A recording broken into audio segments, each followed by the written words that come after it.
Oke Bang, selamat sore nih Bang. Baru-baru ini ada berita viral yang cukup membuat kita bertanya-tanya nih Bang, antara Jampitsus Febri Ardiansyah dengan Densus 88 nih Bang. Gimana Bang tanggapan Abang sebagai praktisi hukum? Saya sebagai praktisi hukum sangat prihatin ketika dua institusi penegak hukum saling menyandera. Di satu sisi kejaksaan ingin membongkar dan mengungkap semua yang terlibat di dalam kasus mega korupsi 271 triliun ini. Di satu sisi kok ada dari Densus 88 yang kita belum tahu maksud dan tujuannya apa, tetapi akhirnya dari anggota Densus yang hadir, beberapa orang itu, satu orang tertangkap oleh polisi militer yang diperbantukan di Kejaksaan Agung. Nah, ini yang memang kita belum tahu apa motivasinya ya, dan apa tujuannya. Saya sebagai praktisi hukum, sebagai anggota masyarakat juga merasa hukum itu kok mati.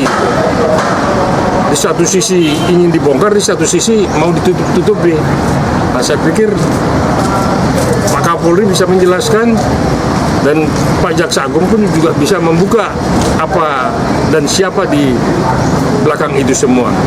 Kalau Harvey Muiz, Dewi Sandra, Helena Lim, direksi PT Timah itu saya pikir kerikil ya, tidak begitu ya. Tetapi siapa otak dari semua permainan ini? Apakah ada keterlibatan orang istana? Apakah ada keterlibatan oknum di Senayan? Nah, ini kita nggak tahu semua. Biarlah Presiden ya, dalam hal ini Pak Jokowi, dan nanti diteruskan oleh Pak Prabowo untuk membongkar ini. Kita berharap memang penegakan hukum itu benar-benar transparan, tidak tajam ke bawah dan tumpul ke atas. Kita ini negara hukum, tetapi kita tidak lihat hukum ini bisa dibenahi ya. Karena semakin merajalela ya, semakin menggila ini korupsi di Republik ini, mulai dari bawah, menengah sampai di tingkat atas dan sampai yang ratusan triliun.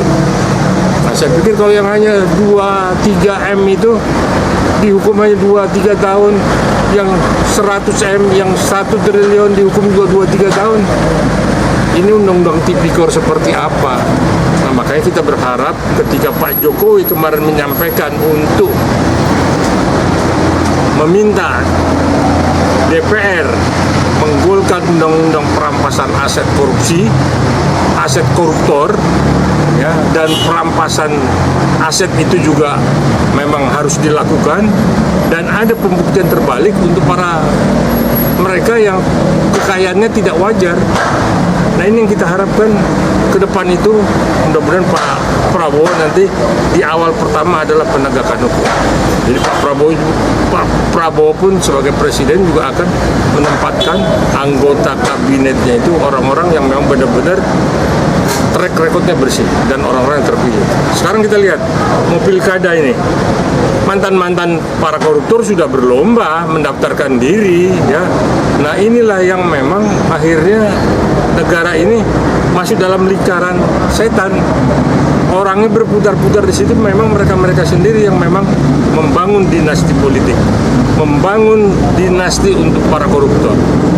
Nah, inilah yang memang kita berharap pemerintahan ke depan ini benar-benar memberantas korupsi itu tanpa pandang bulu.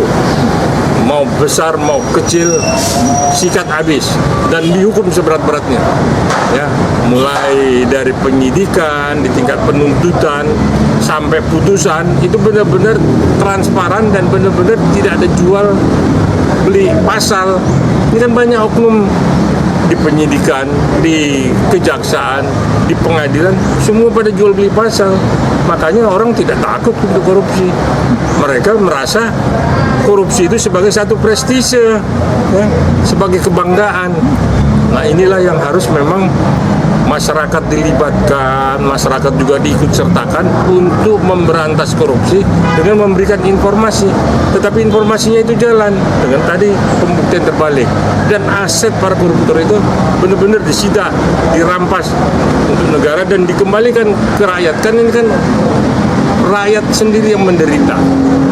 Mereka yang pada korup di atas, rakyat semua yang kena imbasnya. Sekarang pajak, TKW kita lihat di bandara, masa urusan celana dalam 800.000 kena dendanya, kan udah nggak wajar.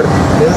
Oknum-oknum bea cukai, oknum-oknum imigrasi di pintu gerbang sudah melakukan hal-hal yang tidak terpuji. Itu yang harus dibersihkan supaya kepercayaan investor dari luar itu masuk, nggak hengkang semua pada pindah ke Vietnam. Kenapa? Karena penegakan hukum di Vietnam berjalan, di sini lari tempat. Bang, itu kan angkanya 271 triliun, Bang. Dan kabar yang beredar di masyarakat itu angkanya sampai 3.000 triliun, Bang. Ini siapa sih, Bang, oknum-oknum ini, Bang, yang melindungi, Bang? Kira-kira Bang tahu nggak, Bang? Ya, saya nggak bisa menuding ya, dan kita tidak bisa juga menebak-nebak ya. Tetapi itu memang ada, ya. Sampai oknum artis juga bisa menjalankan uang itu, ya. Ini uang semua tindak pidana pencucian uang semua ada di luar nih. 3.000 triliun nggak main-main ini. Itu yang benar-benar ada, nyata. Cuman belum berani ada yang ngungkap. Tapi udah kelihatan, secara transparan kelihatan. Beberapa artis, beberapa tokoh, semua seolah-olah punya showroom, punya pabrik, punya toko. Tapi uangnya siapa? Ini pada nitip semua. Jadi kalau dibilang 271 sampai 3.000 triliun, saya pikir ya memang ada, itu akan dibongkar sedikit-sedikit. Tinggal keberanian. Ada nggak yang berani membongkar ini? Saya yakin betul ya, ketika nanti selesai Pak Prabowo dilantik dan Mas Gibran dilantik sebagai wakil presiden, saya pikir hukum akan berjalan. Dan disinilah Pak Prabowo akan membersihkan tikus-tikus yang memang kerjanya menggerogoti keuangan negara. Bang, mengenai perampasan aset kan sepertinya sudah dimulai nih, Bang. Kasusnya Hafir Muiz, Bang, sama Sandra Dewi Sandra ya. Nah, tapi kan ternyata toko emasnya nggak disita tuh, Bang, sama negara, Bang. Yang disita itu mobil ya, terus beberapa rumah, itu yang harganya nggak sampai 1 triliun. Kita jangan silau ya, 271 triliun itu ya, nggak main-main. Yang disita itu cuma 1-2 triliun, nggak sampai itu pun ya. Apa yang lain kemana? Uang ini semua mondoknya di mana?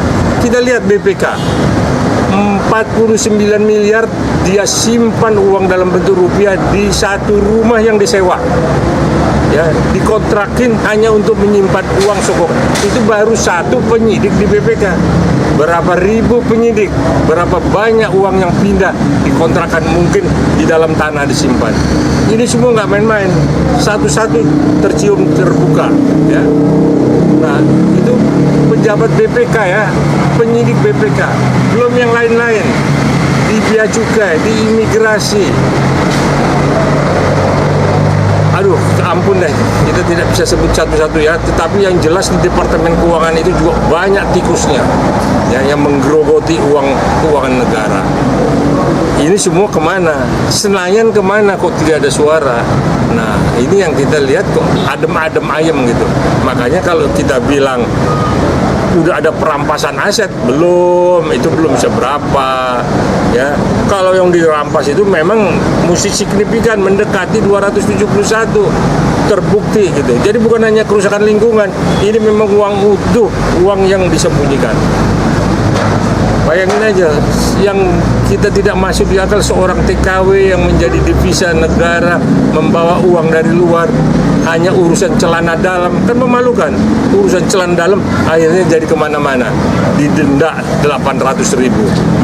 Memang celana dalam merek Louis Vuitton lah, bagus dia pakai celana dalam. Kalau nggak pakai celana dalam, betapa malunya kita karena takut didenda. Itulah yang memang, yang kecil menggerogoti yang kecil, yang besar menggerogoti yang besar.